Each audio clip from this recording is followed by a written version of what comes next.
ఓం శాంతి 20/5/2024 మధురమైన పిల్లలు, మీరు తండ్రి నుండి భక్తి యొక్క ఫలాన్ని తీసుకునేందుకు వచ్చారు. ఎవరైతే ఎక్కువ భక్తి చేసి ఉంటారో వారే జ్ఞానంలో ముందుకు వెళ్తారు. ప్రశ్న: కలియుగి రాజ్యంలో ఏ రెండు విషయాల యొక్క అవసరం ఉంటుంది? అవి సత్యుగి రాజ్యంలో ఉండవు.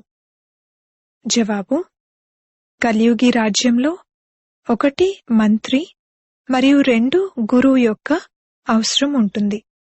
సత్యుగంలో వీరిరువురూ ఉండరు.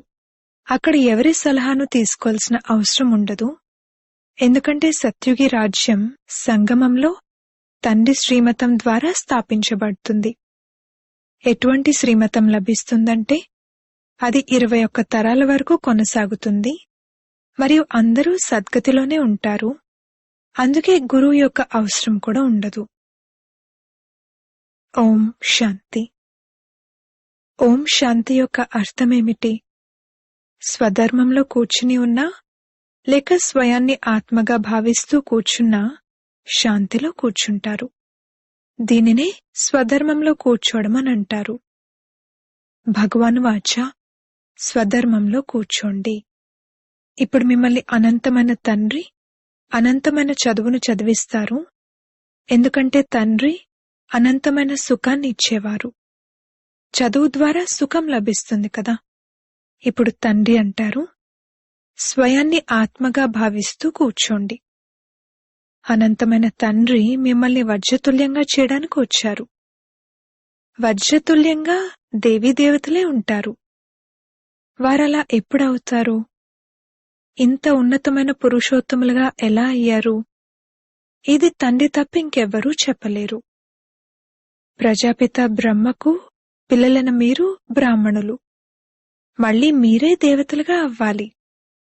బ్రాహ్మణులకు పిలక ఉంటుంది.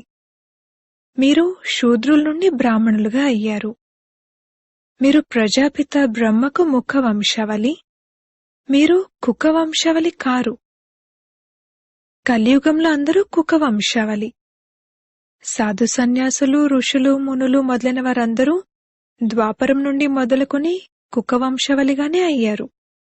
ఇప్పుడు కేవలం ప్రజాపిత బ్రహ్మ కుమార కుమారీలైన మీరు మాత్రమే ముఖ వంశావళిగా అయ్యారు.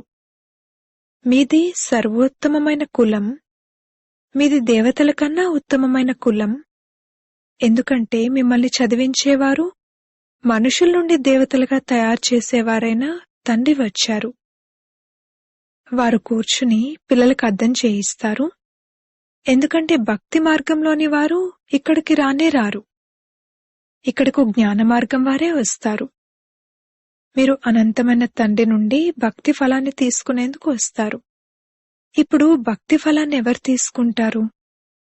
ఎవరైతే అందరికన్నా ఎక్కువ భక్తి చేసి ఉంటారో వారే రాతి బుద్ధి నుండి పారస బుద్ధి కలవారిగా అవుతారు. వారే వచ్చి జ్ఞానాన్ని తీసుకుంటారు. ఎందుకంటే భక్తి ఫలాన్ని భగవంతుడే వచ్చి ఇవ్వాల్సి ఉంటుంది. ఇవి బాగా అర్థం చేసుకోవాల్సిన విషయాలు. ఇప్పుడు మీరు కలియుగవాసుల నుండి సత్యుగవాసులుగా, వికారుల నుండి నిర్వికారులుగా అవుతారు, అనగా పురుషోత్తములుగా అవుతారు. మీరీ విధంగా లక్ష్మీనారాయణల వలె తయారయ్యేందుకు వచ్చారు. వీరు భగవాన్ భగవతి కావున తప్పకుండా వీరిని భగవంతుడే చదివిస్తారు. భగవాను వాచ అని ఉంది కాని భగవంతుడు అని ఎవరినంటారు? భగవంతుడైతే ఒక్కరే ఉంటారు. భగవంతుడనే వారేమీ వందల్లో వేలల్లో ఉండరు. మట్టిలో రాళ్లలో ఉండరు. తండ్రి గురించి తెలియని కారణంగా భారత్ ఎంత నిరుపేదగా అయిపోయింది. ఇప్పుడు పిల్లలకు తెలుసు, భారత్లో వీరి రాజధాని లక్ష్మీనారాయణల రాజధాని ఉండేది. వీరి పిల్లా పాపలు మొదలైన వారు ఎవరైతే ఉండేవారో వారంతా రాజధానికి యజమానులుగా ఉండేవారు. మీరిక్కడకు ఆ రాజధానికి యజమానులుగా అయ్యేందుకే వచ్చారు. అది ఇప్పుడైతే లేదు కదా. భారత్లో వీరి రాజ్యం ఉండేది. పిల్లలకు అర్థం చేయించడం జరుగుతుంది. ఈ దేవీదేవతల రాజధాని ఉన్నప్పుడు సూర్యవంశీయులు మరియు చంద్రవంశీయులు ఉండేవారు. అప్పుడింకే ధర్మమూ ఉండేది కాదు. ఈ సమయంలో మళ్ళీ ఇతర ధర్మాలన్నీ ఉన్నాయి. ఈ ధర్మం లేనే లేదు. ఈ ఫౌండేషన్ ఏదైతే ఉందో దానిని కాండం అంటారు. ఈ సమయంలో మనుష్య సృష్టి రూపీ వృక్షం యొక్క పునాది పూర్తిగా కుళ్ళిపోయింది. మిగిలినవన్నీ నిలబడి ఉన్నాయి. ఇప్పుడు వాటన్నింటి ఆయువు పూర్తవుతుంది. ఇది మనుష్య సృష్టి రూపీ వెరైటీ వృక్షం. భిన్న నామరూప దేశకాలాలు అనేకానేకం ఉన్నాయి కదా. ఇది ఎంత పెద్ద వృక్షం! తండ్రి అర్థం చేయిస్తారు. కల్పకల్పము ఈ వృక్షం శిథిలావస్థకు చేరుకుని తమోప్రధానంగా అయిపోతుంది.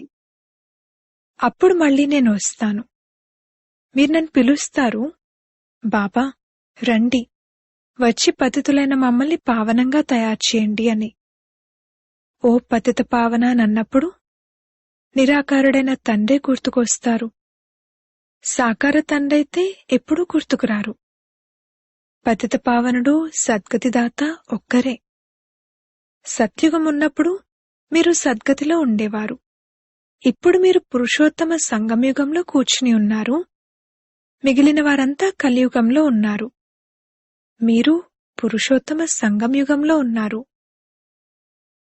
ఉత్తమోత్తమమైన పురుషుడని లేక ఉన్నతోన్నతమైన వారని ఒక్క భగవంతుడే మహిమ చేస్తారు. నీ నామము ఉన్నతమైనది, నీ ధామము ఉన్నతమైనది అని అంటారు. ఉన్నతోన్నతమైన వారు పరంధామంలో ఉంటారు కదా. ఇది చాలా సహజంగా అర్థం చేసుకోవాల్సిన విషయం.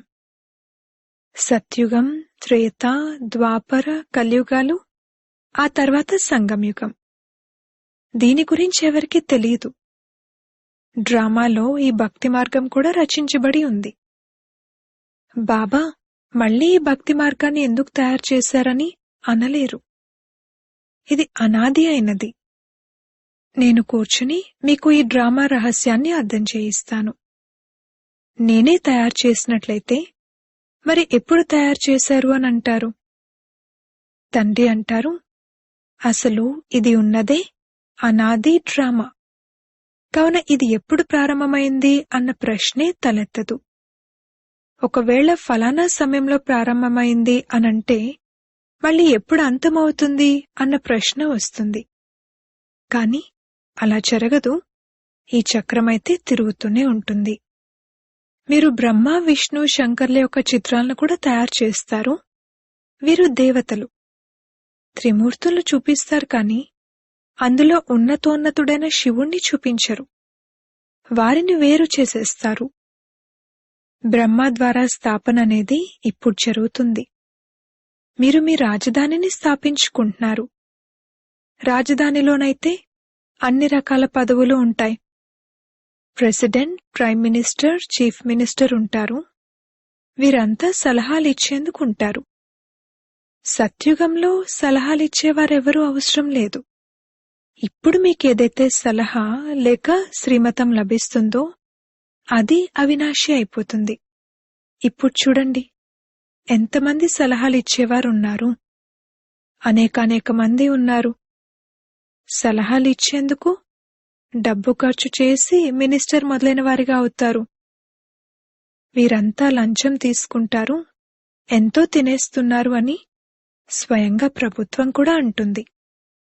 ఇది ఉన్నదే కలియుగం. అక్కడైతే ఇటువంటివేవీ ఉండవు. మంత్రులు మొదలైన వారి అవసరమే ఉండదు. ఈ మతం 21 జన్మలు కొనసాగుతుంది. మీకు సద్గతి లభిస్తుంది. అక్కడైతే గురువు యొక్క అవసరం కూడా ఉండనే ఉండదు. సత్యుగంలో గురువు ఉండరు, అలాగే మంత్రి ఉండరు. ఇప్పుడు మీకు శ్రీమతం 21 జన్మల కోసం, 21 వృద్ధాప్యాల కోసం అవినాశిగా లభిస్తుంది. వృద్ధినిగా అయిన తర్వాత శరీరాన్ని వదిలేసి చిన్న బిడ్డగా అవుతారు. ఏ విధంగా సర్పం ఒక కుబుసాన్ని వదిలి మరొకటి తీసుకుంటుంది. తండ్రి అర్థం చేయిస్తారు, మధురాతి మధురమైన పిల్లలు, మీరు బ్రాహ్మణీలు. మురికి పట్టిన వస్త్రాలను ఉతికినట్లుగా గ్రంథులో కూడా అందరూ చదువుతారు, వింటారు. మురికి పట్టిన మా వస్త్రాలను వచ్చి ఉతకండి అని భగవంతుణ్ణి పిలుస్తారు. ఆత్మలైన మా అందరి బాబా, మీరొచ్చి మా వస్త్రాలను శుభ్రం చేయండి అని పిలుస్తారు. వారు శరీరాలనైతే ఉతకరు, ఆత్మల్ని ఉతకవలసి ఉంటుంది. ఎందుకంటే ఆత్మే పతితంగా అయింది. పతిత ఆత్మలను వచ్చి పావనంగా చేయండి అని పిలుస్తారు.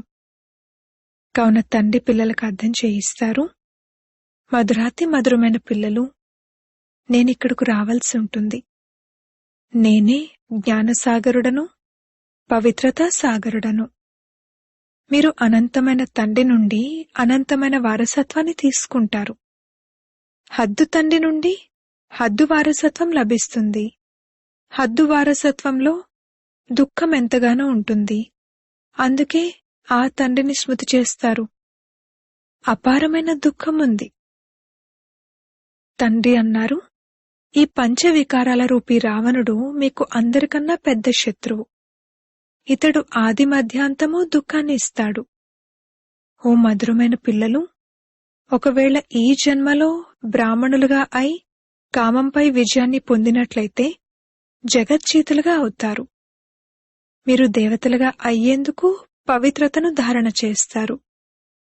మీరు ఆది సనాతన దేవీదేవత ధర్మాన్ని స్థాపించేందుకు వచ్చారు. ఇది పురుషోత్తమ సంగమయుగం. ఇందులో పురుషార్థం చేసి పావనంగా అవ్వాలి. కల్పకృతం ఎంతమందైతే పావనంగా అయ్యారో, సూర్యవంశీ చంద్రవంశీ వంశానికి చెందినవారుగా అయ్యారో, వారు ఇప్పుడు తప్పకుండా అవుతారు. సమయమైతే పడుతుంది కదా. తండ్రి ఎంతో సహజమైన యుక్తిని తెలియజేస్తారు. ఇప్పుడు తండ్రికి చెందిన పిల్లలుగానైతే అయ్యారు. ఇక్కడకు మీరు ఎవరి వద్దకు వచ్చారు? వారు నిరాకారుడు. వారు ఈ శరీరాన్ని అద్దెకు తీసుకున్నారు. వారు స్వయం తెలియజేస్తారు, ఇది అనేక జన్మల యొక్క అంతిమ జన్మలోని అంతిమ జన్మ, కావున ఇది అన్నింటికన్నా పాత తను అయినట్లు. నేను రావడమే రావణుడి యొక్క పాత ఆసురీ ప్రపంచంలోకి వస్తాను, మరియు ఎవరికైతే తన జన్మల గురించి తెలియదో అతని శరీరంలోకి వస్తాను. ఇది అనేక జన్మల అంతిమ జన్మ. ఎప్పుడైతే ఇతను వానప్రస్థ అవస్థలో ఉంటారో అప్పుడు నేను ప్రవేశిస్తాను. గురువును కూడా ఎప్పుడూ వానప్రస్థ అవస్థలోనే ఆశ్రయించడం జరుగుతుంది.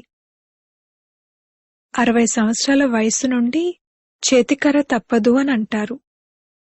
ఇంట్లో ఉన్నట్లయితే పిల్లల నుండి దెబ్బలు తగులుతాయి, అందుకే ఇంటి నుండి బయటకు వెళ్ళిపోండి అని అంటారు. పిల్లలు ఎలా ఉన్నారంటే తండ్రిని లాఠీతో కొట్టేందుకు కూడా వెనకాడరు. ఇతను చనిపోతే మాకు ధనం లభిస్తుంది అని అంటారు. వానప్రస్థంలో ఉన్నవారివి ఎన్నో సత్సంగాలుంటాయి. సర్వుల సద్గతిదాత ఒక్కరేనని, వారు సంగమయుగంలోనే వస్తారని మీకు తెలుసు. సత్యుగంలో ఎప్పుడైతే మీరు సద్గతిని పొందుతారో అప్పుడు మిగిలిన వారంతా శాంతిధామంలో ఉంటారు. దీనిని సర్వుల సద్గతి అని అంటారు. తండ్రి తప్ప ఇంకెవ్వరూ సద్గతిదాతగా అవ్వలేరు.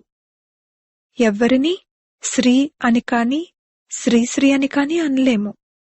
శ్రీ అనగా శ్రేష్టము, అలా దేవతలే ఉంటారు. వారిని శ్రీలక్ష్మి శ్రీనారాయణ అని అంటారు.